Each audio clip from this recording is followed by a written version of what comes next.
You. What's good, everybody? It's been a hot minute. For me, not for you. To return to some Mr. Ballen stuff. Now, it's been a little bit for me because I got up to 35 of these. Still have only done 35. I've only and have done a fuckload, I guess, depending on your point of view. How many compared to how many he's made, but how many to how many people usually do. Could be quite a bit. So I haven't done a Mr. Ballen story in a while because I had so many of them saved up, like a good 20, 25 of them that had been released that I had saved up and whatnot. And those take up a lot of fucking space. So give it a little break from Mr. B stories and whatnot. But now we're back. And while I've been breaking here, he has done some stuff. I kind of put it in the comments of one of the videos. But what used to be she saw the warning sign went anyways is now beware the Pope Lake monster and whatnot. He's been changing a lot of his ones. The one I did, another one I did, Don't Piss This Woman Off, is now The Farm from Hell, and it shows a pig, and like, that'll do, pig. And he's been changing a lot of his. The man eaten alive and then survives, is be careful where you pinch a tent. So he's been changing a lot of his pictures and stuff. I guess he wasn't happy with them. I don't know. I kind of wish he would stop because I'm going through it says I did that one. Did I do that one? And look at that. Oh, okay, that's this one. Oh, it used to be called this. Why is it called this now? I don't know. It is what it is. This one specifically has gone through at least 2 iterations from what I've seen. I think I don't remember what the original title was anymore. I feel like I knew. I won't be able to see it, but I wonder if I said it before. But first, it was just like a hospital corridor with a big creepy monster face that he's used in a different video, probably many different videos. But then it switched to some kind of temporal rift or something with some creature coming in. It's like this hospital. It changed the title. I think the first one was this hospital hides the dark secret or something like that. And then it switched to this hospital has a portal to the other side or something like that. And now it switched again to just a nurse and someone wrapped up in a hospital bed that just says hospital from hell. I don't know why he keeps changing things. If I'm being completely honest with you, I guess I get you come up with an idea and it's not that one, I'd let it be this or whatnot. Can you go through those alterations and changes before you upload it? Find the final version. I noticed he started doing this with the Candyman one, because and also I think the worst place to die. He also the instructed decides their fate used to say midair. I think he took that one away. I think it was because he doesn't want to give away what happens in the title and whatnot, which he would do sometimes. Like the one before this was, the be careful where you pitch your tent one, kind of gave away what the story was going to be and whatnot. And Don't Piss This Woman Off kind of gave away what the story was and what have you. So I understand that. I understand he's changing stuff off as he goes along and whatnot. But yeah, the Candyman one, it was the same exact picture except for there was no creepy man in the reflection in the mirror, but then he added that in. I noticed that. Yeah, he's been changing a lot of stuff up. It gets confusing. I guess you're welcome to do whatever you want, but it just kind of gets really confusing and whatnot. But let's not talk too long, because even though this is a shorter one, 15 minutes, you know me, it could be much longer. All I'm saying is I'm happy back, Mr. B, but I really wish he would stop changing up the titles and the pictures. At least more than once. I get it if you maybe do it you upload one 2 days later, I don't know, this is better. That's fine, but the ones that are already there and established, please stop changing. But it's whatever. Anyways, Hospital from Hell, and since I've seen the other titles and whatnot, it kind of got spoiled for me that it seems like this hospital has believed to say that it has a portal to the other side or something like that. Portal to a different dimension or a hellscape or something. We'll find out together. Alright, Mr. B. Take it away for me, brother. Give me a good one. In 2015, a startling discovery was made inside of this off-limits area inside of a prominent South African hospital. Now, at the time, no one really understood what this discovery meant, and so eventually people just kind of forgot about it and moved on. Until 2 years later, when another eerily similar discovery was made inside of another prominent South African hospital in one of their off-limits areas. I can't believe this story has not gotten more press because one, it's recent, and two, the implications of these discoveries are mind-boggling. But before we get into that story, if you're a fan of the strange, dark, and mysterious delivered in story format, then you've come to the right place because that's all we do, and we upload once a week. So, if that's of interest to you, please put coyote urine in the like button's apple juice. Also, please subscribe to our channel and turn on all notifications so you don't miss any of our weekly uploads. Okay, let's get into today's story. Now, apple juice is a sacred drink between drinker and drink. It is a sacred drink. You don't fuck with apple juice. I can maybe be like lemonade. You can fuck with lemonade all you want, but don't fuck with apple juice, man. That's personal at that point. You gotta fight it. You and the like button are gonna have to fight it at that point. Like, you don't fuck with apple juice.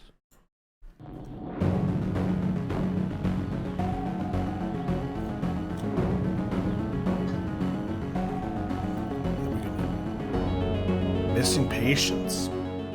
That does sound serious. On October 4th, 2017, a 61-year-old father of 6 named Tatike Katsai arrived at a hospital in Stellenbosch, which is one of the richest towns in South Africa. Tatike, who lived in the area with his family, had been dealing with some stomach issues over the last several months, and so this day he was finally going in to have abdominal surgery to hopefully alleviate those issues. So, after entering the building, Tatike was checked in, and then before long he was transferred to the operating room where surgeons got to work on him. After the surgery was over, Tatike was transferred to a recovery room in the hospital where he was scheduled to stay for at least a couple of days so the doctors and nurses could watch over him while he recovered and make sure there was no complications from the procedure. And so, on the afternoon of October 4th, Tatike just kind of lounged around inside of his recovery room. He couldn't really do anything because of the incisions on his stomach, and so he mostly just laid in his bed, he watched TV, he relaxed, he ate, and then at some point, some of his family members came into the hospital and they visited with him as well. By the end of that day, the day of his surgery, Tatike was definitely sore from the incisions, but overall he was in good spirits, and to the medical staff, it seemed very likely that his surgery was a success. Early the next morning, at around 5:15 a.m., one of the nurses in the hospital went to Tatike's room to check on him. And when she went inside, Tatike was awake, he was alert, he seemed totally normal. And so after a brief conversation, the nurse told Tatike that she was just going to get him some fresh linens to make up his bed. And so Tatike nodded a thank you to her, and then the nurse, she turned away from Tatike, who's in his bed. She stepped out of the one door in the room into the hallway. She grabbed fresh linens off of a cart, and then she turned back around and went back into Tatike's room, except now Tatike was not in his bed. So the nurse immediately thought, okay, well then Tatike must have gone into his bathroom because the door was shut. He must be in the bathroom. And so just kind of reflexively, the nurse walked over to Tatike's now empty bed and replaced the linens. And then when she was done, she just looked at the bathroom door inside of his room, expecting Tatike to come outside any minute. But after a couple of minutes passed and Tatike had still not come out of the bathroom, the nurse decided to go over and just knock. And so she walked over, she knocked on the bathroom door and just kind of called out, hey, is everything okay in there?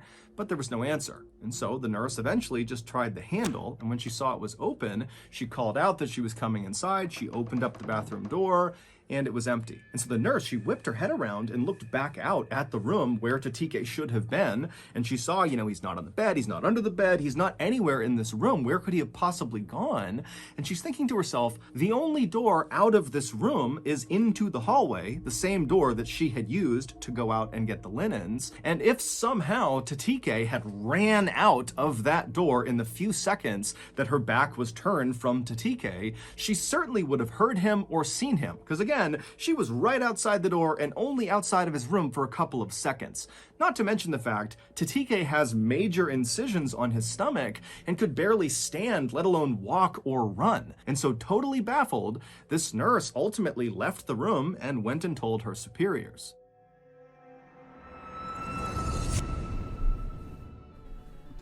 Thank you to BetterHelp.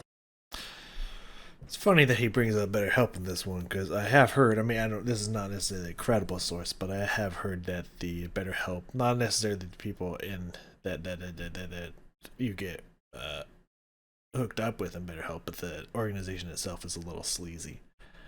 I don't know in what way, but I haven't heard good things about them, but I'm sure just being hooked up with a psychiatrist or someone who can help you with your mental state in general is probably a good thing. So I don't know. Better help. I don't know if they're on the up and up, but getting help in general, if you need it, is a good thing in general. Yeah. So I was thinking, it was just like, I mean, she says a couple seconds.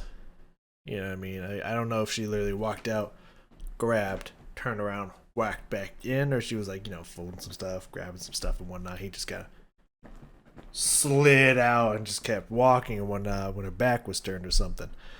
Until he mentioned the fact that, he would have trouble walking in general, so it's not like she started heading out. He just kind of like paced behind her quietly and then skid away or whatnot. It would probably be incredibly hard for you to do that swiftly and quietly if it hurts to fucking stand and walk. So, okay, I'm starting to believe you a little bit more. Is there a window in there?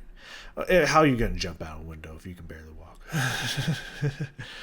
And how are you going to do that and good enough timing before she comes back? So, okay, I'm following you here. .com/Mr. Ballen. I've also linked them in the description below.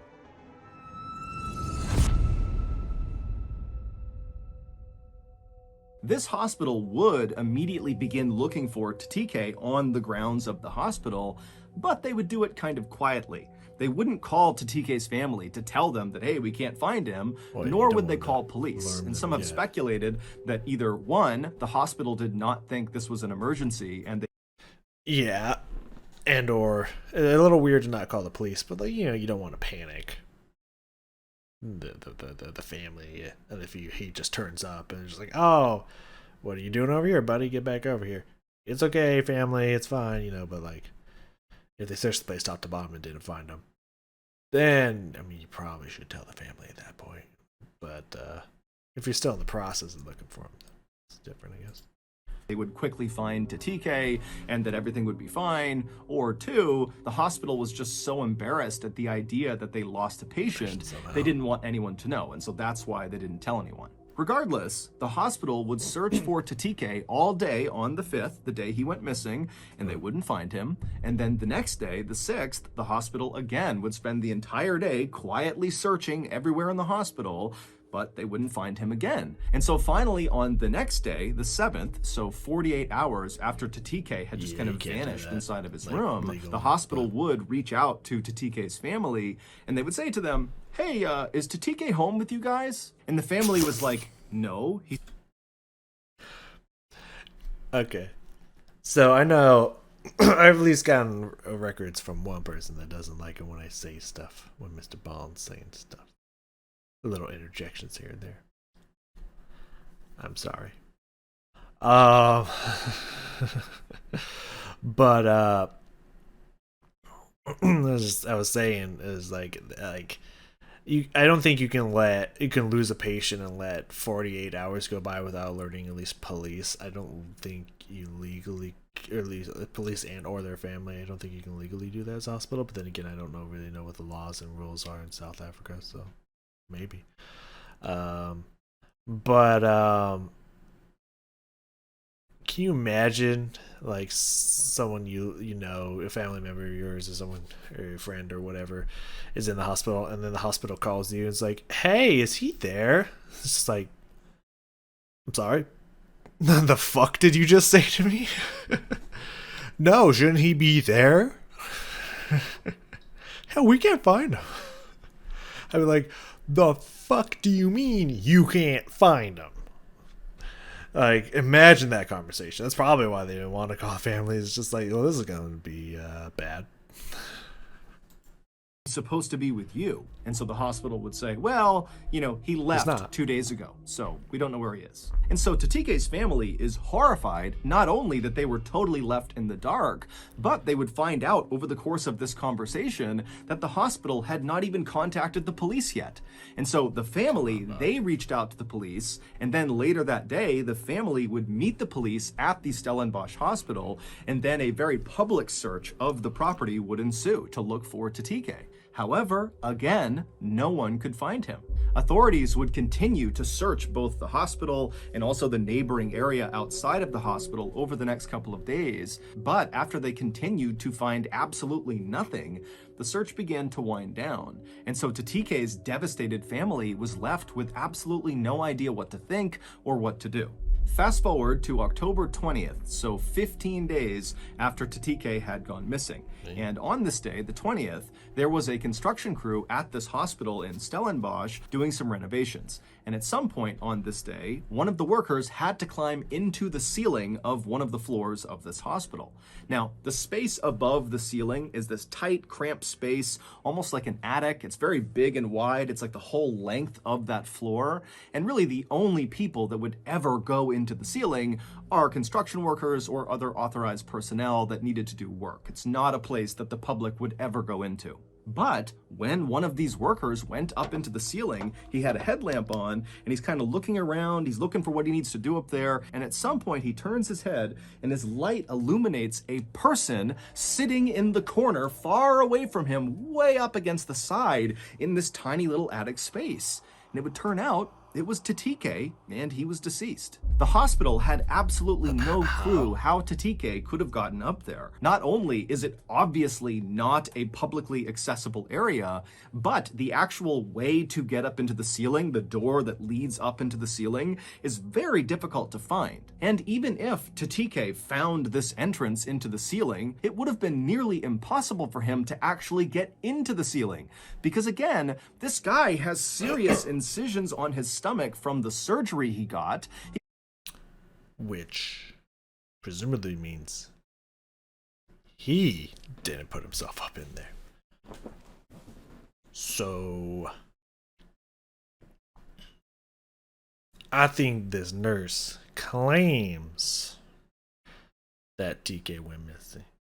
TK. I'm just called TK for short.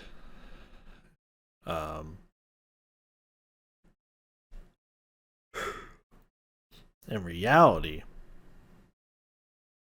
she's either part of an elite task force that TK owed them money or something, or TK was pushing that help button just one too many times. She took him out, silently stuffed him up there. This nurse up to something. I was getting linens. My ass, he was getting linens. He was getting the silenced pistol to pop pop. Let's see how you doing. I don't know, it's very interesting. Something went down. He didn't get up there himself. I wonder if it's going to mention the reason, cause of death or anything. They just no causes that they can determine or anything. Which to me is going to say that someone on the inside is hiding something. He could barely sit up, he couldn't really walk, so the idea of him climbing and pulling himself up into the ceiling just seems impossible. Then there was the very strange autopsy results. Now, the full report has not been made public, but Tatike's family had a consultation with the hospital after the autopsy was complete, and they would go to reporters and talk about what the hospital told them. And apparently, the hospital told the family that Tatike did not die from complications from his surgery, and they heavily insinuated that Tatike did not die from natural causes. Something happened to him, and the hospital had no idea what this something was, and that's what killed him. And the hospital also told the family that Tatike likely was dead before he went up into the ceiling. imagine so. Meaning, someone or something killed Tatike, and then someone or something placed him in the ceiling. And who was the last one to see him alive? The nurse. Just saying. The nurse was the last one to see him alive, and she turned her back. I don't think some assassin opened a panel, rappelled down, grabbed him, brought him back up before she came back in or some shit. You know what I mean? Like popped in through a window, dove with him out. You know what I mean? Like a likely story. I was just changing his linens. Bullshit. You up some? Did he owe you money? You guys gambling and it got too serious? Nurses, man. Can't trust. Nah, I love nurses. Again, this is just from the family going to reporters and talking about their discussion with the hospital. The hospital's only official statement has basically been that they have cooperated with the family and they don't really know what happened to Tatike. Now, of course, this is a very strange story. But it gets even weirder. On May 10th, 2019, so about a year and a half after Tatike was found deceased in the Stellenbosch hospital ceiling, a 53-year-old father of 4 named Sandil Sabia arrived at another hospital in... Okay. So I'm going to say, what would make this story truly weird if in someone else is in this hospital, different hospital, Mahatma Gandhi, that's great. He in this hospital, right? And then he goes missing and ends up in the other hospital, the same location. That's one's gonna be like, what the fuck? That would be a good story right there. South Africa. It was in a city called Durban, which is considered to be one of the nicest and wealthiest places in South Africa, similar to nice. Stellenbosch. Sandil was a builder, and he had been working on a house when he had fallen and broken his leg. Specifically, he broke his femur bone, the bone that runs from your hip down to your knee, the big single bone in your thigh. So just for reference, if you break your femur, you can't walk. At least not on that leg. So, with some assistance from friends and family, Sandil hobbled his way into this hospital in Durban, and he began to receive care. 2 days later, on May 17th, Sandil was still in the hospital, still recovering from this broken femur, when his cousin came to visit him. The cousin said Sandil seemed totally normal, and that during this visit, Sandil told the cousin that after the cousin left, Sandil was going to be transported from this hospital to another hospital nearby, where he was going to get an x-ray of his leg, as well as talk to another orthopedic surgeon. But apparently, after this cousin left from this visit, the doctors at the Durban hospital walked into Sandil's room to take him and transport him to this other hospital, and Sandil was not in his room. Cousin left. I'm sure he did. I don't think there's really much mystery to the story, really. It's just some gambling debts, between family members in the second one, and between the nurse and the dude in the first one. He was talking some mad shit, and then he lost a big hand and whatnot, and she was just like, yo, I'm here to collect. He's like, I ain't got the money, I'm in the hospital. And she's like, up in the attic. Same one, some betting on what do people bet on? That's a wealthy place. I'm sure they got horse tracks or something. They were betting on horses and whatnot. He couldn't pay up to his cousin. Cousin ain't playing that shit. Like, simple. It's just purely just people calling in on gambling debts, breaking his leg. Oh, he fell. That was no fault.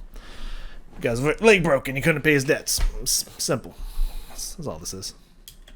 Now, this hospital in Durban was known for their very tight security, and so right away, their reaction was very different than the Stellenbosch hospital's reaction. This hospital immediately contacted authorities and said, we are missing a patient, and they began a very public search of their hospital for Sandil. but they couldn't find him. On May 18th, so 6 days after Sandil disappeared, the hospital in Durban began to smell this horrible stench coming from one wing of their hospital. And so hospital workers would track the stench to a janitor's closet, and when they opened it up, they saw this black liquid dripping out of the ceiling, and the liquid was coming from Sandil's decomposing body that was located in the ceiling. Sandil's autopsy would be carried out very quickly. However, the results of that autopsy have never been made public, and Sandil's family has not commented on the results of this autopsy. As of today, all we know is that within a 2-year period, 2 seemingly ordinary South African men, who both could either not walk at all or who could barely walk because of their physical injuries, somehow snuck out of their hospital rooms totally undetected by staff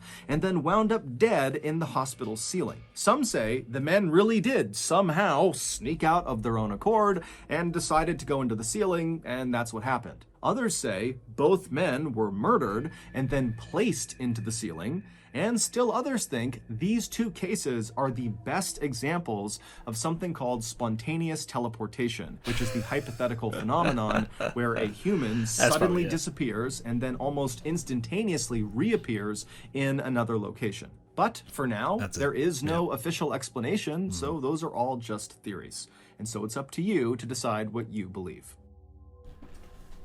I know the story. I know the truth. So that's going to do it. If you got something... So I was waiting the whole time, just like, there's nothing about temporal rifts or anything that would explain the second one that he did. The second picture and title he had and whatnot. Till the very end, it's just like, oh, someone believed in some DBZ instant teleportation.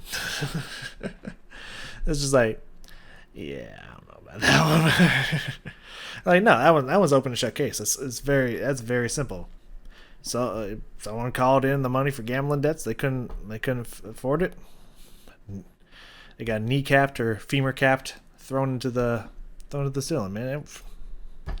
Shit happens, man. Like, hey, if you're gonna gamble with your nurses, don't talk some mad shit, because they're gonna collect. Put that blanket over your pap, you know what I mean? Not blanket, pillow over your face and pap, you know what I mean? You're never gonna be found again. Like, that's just gambling debts. That's all that is. That's a simple open shut case. Very interesting story there. I mean, again, you know, that is definitely suspicious within a few week period that this happened twice, that they went missing and then all of a sudden ended up in the ceiling. Both most likely killed. But by whom? I mean, I already solved that one for you. It was the nurse and the cousin, but you can speculate whom. Yeah, it's suspicious and all, but what? Sorry, I don't know if you can hear my roommate. He's watching the NBA playoffs, and they're not performing super well. Anyways, what really would have been a crazy story is if they teleported from one hospital to the other and was found in the, like, both of them were in the other hospital, found in the roofs. How the fuck did they get there? Now that would have been like, there's definitely a portal to different planes of reality and dimensions in there, and they just pop in one, pop out the other. Like, definitely that would have been what that is. But that's a pretty good story. It was aight. It was a nice story. I liked it. I mean, it was pretty easy to figure out. We figured it out pretty easily. Like, I mean, I don't even know why this is even a story. Everyone knows what happened there. Come on. I'm not sure if I want to go up or down. I mean, Cocaine Bear does. I've heard of that. I don't know what it's about, but it sounds very exciting. The other one, we got worst medical screw up ever. Both sound exciting. I don't know. We'll have to figure out which direction we're going here, but that's going to do it for me here today. Good stuff. There's a lot of really exciting new ones that I want to get to, so maybe we go up a little bit. We'll see, maybe up for a little bit, you know. Then we'll go down eventually, you know.